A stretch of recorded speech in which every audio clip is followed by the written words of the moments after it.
मैं ये बता रहा था राजनय की भूमिका, यानी द रोल ऑफ डिप्लोमेट्स। ठीक है, तो 1918 में हमने देखा कि 1919 में विश्व युद्ध जो है, पहला विश्व युद्ध यानी फर्स्ट वर्ल्ड वॉर खत्म हुआ। और जो इसके बाद, चूंकि जो ये 1914 का समय था और 1918 का, इस समय मैंने ये बताया था कि जो राजनयिक है, जो डिप्लोमेट्स हैं, इनकी जो भूमिका है बहुत ज्यादा हुई, बहुत ज्यादा ये इनका वैल्यू बढ़ा, क्योंकि इनके बिना किसी भी देश से बातचीत नहीं हो पाती थी। ये जाते थे इंफॉर्मेशन लेकर दूसरे देश में, चाहे जिससे लड़ाई हो रहा है कहीं पे इंफॉर्मेशन पहुंचाना, वहां से इंफॉर्मेशन लेके आते थे। मतलब ये एक टेलीफोन का काम कर रहे थे, हम जैसे बोलते हैं ना टेलीफोन किसी को तुरंत लगा दिए इंफॉर्मेशन के लिए, इस प्रकार का काम किया करते थे उस समय। डिप्लोमेट्स की जो विचारधारा थी, डिप्लोमेट्स को लेकर बहुत सारे बदलाव हुए, चेंजेस आए, क्योंकि पहला विश्व युद्ध के पहले डिप्लोमेट्स को बहुत ज्यादा वैल्यू नहीं दिया जाता था, ज्यादा उनका प्रतिष्ठा नहीं था। धीरे धीरे चीजें बढ़ी, धीरे धीरे चीजें सुधरी। 1919 की बात है, इस समय भारत में जालियांवाला बाग हत्याकांड हुआ था। उस समय राजनयिक स्थिति में परिवर्तन आया, बहुत बड़ा परिवर्तन, बहुत बड़ा चेंजेस हुआ। क्या हुआ? वर्ष 1919 की बात है, उस समय का वर्ष जो था, किंतु 1919 का वर्ष वास्तव में कोई विभाजक रेखा नहीं है। आप ये समझिए पहले मैं क्या बोलना चाह रहा हूं। मैंने क्या बोला, फर्स्ट वर्ल्ड वॉर के पहले अच्छी स्थिति नहीं थी राजनयिकों की, डिप्लोमेट्स की। फर्स्ट वर्ल्ड वॉर के बाद अच्छी हो गई इन लोगों की स्थिति। लेकिन इसका मतलब ये कतई नहीं मैं बोल रहा हूं कि ये परिवर्तन वर्ष था राजनयिकों के लिए। 1919 के बाद इनकी लाइफ पूरी चेंज हो गई। समझ में आ रहा है आपको? अब मान लीजिए कि आप तैयारी करें 2021 में, आप मान लीजिए एसडीएम बन जाते हैं। इसके पहले आप एक आम आदमी थे, 2021 के बाद एक एसडीएम बन गए, तो आप एक आम आदमी से एक सरकारी आदमी बन गए। इस प्रकार की परिवर्तन नहीं है कि एक साल में हो गया। ये बहुत ज्यादा 4-5 साल का प्रोसेस लिया था, क्योंकि वर्ल्ड वॉर कितने दिन तक चला था, कितने सालों तक, 4 सालों तक के आसपास। तो इन 4 सालों में चीजें उनकी बदली। एक बहुत फेमस पॉलिटिकल साइंटिस्ट हुए, राजनीतिक वैज्ञानिक हुए, जिनका नाम था निकलसन। नाम भी आसान है, याद हो जाएगा। निकलसन ने इतना बोला कि देखो भाई, कुछ परिवर्तन नहीं हुआ था, लेकिन एक काम हुआ था, तुमको मानना पड़ेगा। क्या हुआ था? इन्होंने बोला केवल इतना हुआ था कि राजनय ने, डिप्लोमेट्स ने नई बदलती हुई परिस्थिति, जो न्यू चेंजेस हो रहा था कंडीशन के अनुसार, अपने आप को बदल लिया। कुछ चीज नहीं हुआ है, ना ही कोई बदलाव हुआ, बस एक चीज हुआ। 1914 के पहले राजनयिकों को मालूम था कि लंबे समय से चला रहा था, इनका प्रतिष्ठा कम हो रहा था। इनको ऐसा फील हो रहा था कि हमें बदलाव की जरूरत है। अगर बदलाव की जरूरत अगर नहीं होगी तो हमें कुछ, हमारी वैल्यू गिर जाएगी। साथ ही साथ गवर्नमेंट को भी लगा कि हमें कुछ बदलाव करनी चाहिए, जो सूचना पहुंचाने वाले और सूचना लाने वाले लोग, उनकी स्थिति में, उनकी वैल्यूएशन में, रेस्पेक्ट में। तो सबसे बड़ा कदम जो है डिप्लोमेट्स ने, राजनयिकों ने उठाया अपने आप में बदलाव करने के लिए। समझ में आ रहा है आपको? जैसे सरकार बार बार फेल हो रही है किसी पर्टिकुलर मुद्दे पे, सरकार ने सोचा हमें अपने आप में बदलाव करना चाहिए, बदलाव की कामयाब हो गई। वही चीज राजनयिकों ने खुद में किया, कुछ बदलाव किया, थोड़ा इंग्लिश बोलना शुरू किया, थोड़ा पर्सनालिटी डेवलप किया, बातचीत का तौर तरीका बदला। उसी समय एक और बहुत बड़े वैज्ञानिक हुए, राजनीतिक वैज्ञानिक चिंतक हुए, पॉलिटिकल साइंटिस्ट, जिनका नाम था जूलियस। ठीक है, प्रॉब्लम इज दैट थोड़ा कनेक्शन ही हो गया था। तो जूलियस ने बोला, बहुत इंपॉर्टेंट बात बोली थी, ध्यान से सुनेंगे आप सभी। उनकी बात मुझे बहुत अच्छी लगती है, आपको भी अच्छी लगेगी, थोड़ा ध्यान से सुने। इन्होंने, जूलियस ने बोला, जूलियस कैम्बान इनका नाम था। इनका कहना था कि भाई, पुराना जो था डिप्लोमेट्स 1914 के पहले था, यानी पुराना राजनय, और जो न्यू डिप्लोमेट्स का जो मतलब बदलाव हुआ, न्यू डिप्लोमेट्स के रूप में राजनयिक का, यानी नए राजनयिक के रूप में, इनके बीच में भेद भ्रम है। भेद भ्रम मतलब कुछ न कुछ इल्यूशन है। जो आप, जिसको समझ में नहीं आया वो बदल दिया कि बदलाव हुआ है, जिसको समझ में नहीं आया वो बोल दिया कि बदलाव हुआ है, जिसको समझ में आया वो बोला कि बदलाव नहीं हुआ है। क्योंकि इन्होंने क्या बोला कि इनका एक ही चीज बोलना था कि भाई ऐसा है कि 1914 के पहले इन लोगों के पास काम कम था, इनका उतना काम ही नहीं था। जब युद्ध शुरू हुआ तो इनका काम बढ़ गया, बस इतना ही काम हुआ, तो वैल्यू भी अपने आप बढ़ गया। मतलब ये कहना चाह रहे हैं कि भाई आपको ये समझना होगा कि जब घर में एक लड़का होता है, एक छात्र होता है, एक बेटा होता है, जब तक घर में नकारा बैठा रहता है तब तक उसका कोई वैल्यू नहीं होता है। जैसे ही कुछ अच्छा करने लगता है, समाज के लिए अच्छा करने लगता है, कुछ चीज बन जाता है, तो लोगों को उसका वैल्यू मालूम चलता है और लोग उससे डिमांड करने लगते हैं। जैसे मान लीजिए लड़का पॉलिटिक्स में चला गया, नकारा था, अचानक से पॉलिटिक्स में बन गया एमएलए, लोग उससे काम मांगने आएंगे कि नहीं आएंगे, उसका वैल्यू बढ़ेगा कि नहीं बढ़ेगा, लोगों से पहचान हो गई। तो ये सिर्फ प्रोसेस है, निरंतर प्रयास है, ये इससे ज्यादा और कुछ नहीं है। रेगाला ने भी बोला, रेगाला नाम के एक बहुत बड़े वैज्ञानिक थे, इनका भी नाम लिख लीजिए, पॉलिटिकल साइंटिस्ट, पॉलिटिकल थिंकर, राजनीतिक चिंतक थे, जिनका नाम था रेगाला। रेगाला तो ये मानते थे कि भले ही कार्य करने के विधि में परिवर्तन आए, भले ही जो राजनय 1914 के पहले जो उसका काम करने का तरीका अलग था, लेकिन 1918 के बाद उसका काम करने का तरीका बदल गया, लेकिन आपको समझना होगा कि जो नए राजनयिक थे 1918 के बाद, नए जो मतलब न्यू विचारधारा को लेकर जो बने, जिनको आप नए राजनयिक, न्यू डिप्लोमेट्स बोल रहे हैं, वो अब भी पुराने राजनय के कई गुणों को अपनाए हुए।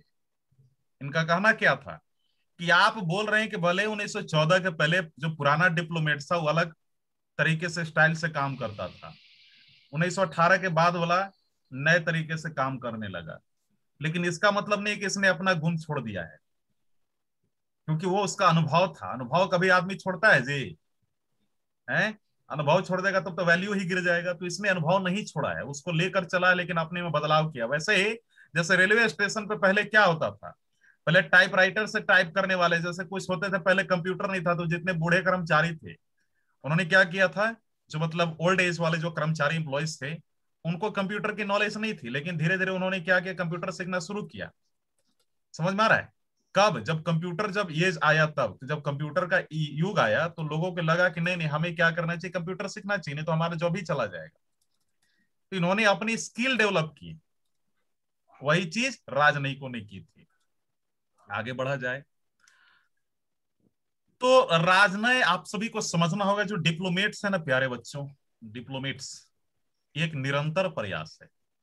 राजनय की जो भूमिका है दीपक, ये निरंतर प्रयास है, ये एक दिन का प्रयास नहीं है। जैसे आप तैयारी कर रहे हैं यूपीपीसीएस का, ऐसा थोड़ा है कि एक दिन में आप तैयारी करके सो गए बस आप एग्जाम निकाल लीजिए, नहीं, ऐसा नहीं होता है।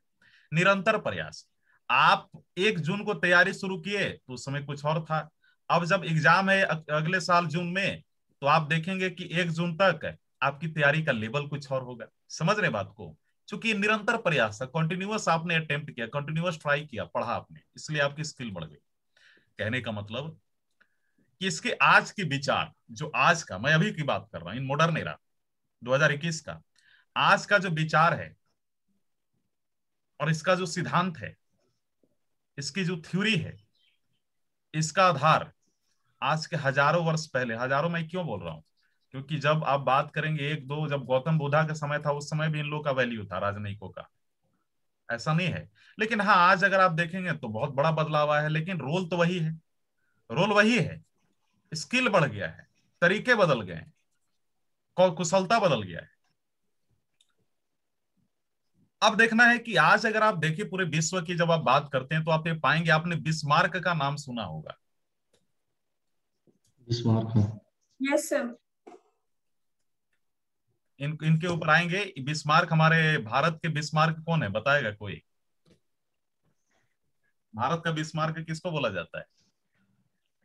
बिस्मार्क कहाँ का था? इटली का था ना जी? कहाँ का था श्वेता? इटली। भारत का बिस्मार्क किसको बोला जाता है? सरदार वल्लभ भाई पटेल। क्या रीजन है मैं बताऊंगा, थोड़ा रुक जाइए, ठीक है? तो आज आप देखिए टोटल पूरे विश्व में 195 196 कंट्री है ऑफिशियली। कभी कभी आप देखेंगे अच्छे अच्छे किताबों में 215 लिखा है, अच्छे अच्छे किताबों में कहीं कि 195 लिखा है।